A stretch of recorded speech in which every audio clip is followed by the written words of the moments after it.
রাজহাঁসের জন্মদিন পার্টি। একটা ছোট্ট গ্রামে থাকতো এক রাজহাঁস। নাম ছিল তার গুগলি।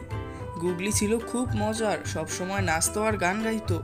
একদিন সে ঠিক করলো, এবার আমি একটা জমকালো জন্মদিন পার্টি করব।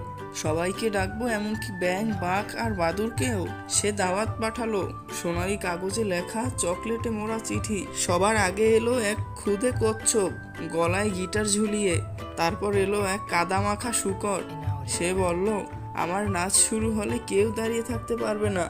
পার্টি শুরু হলো। রাজহাঁস গুগলি গান ধরলো, happy birthday to me, happy birthday to me googly.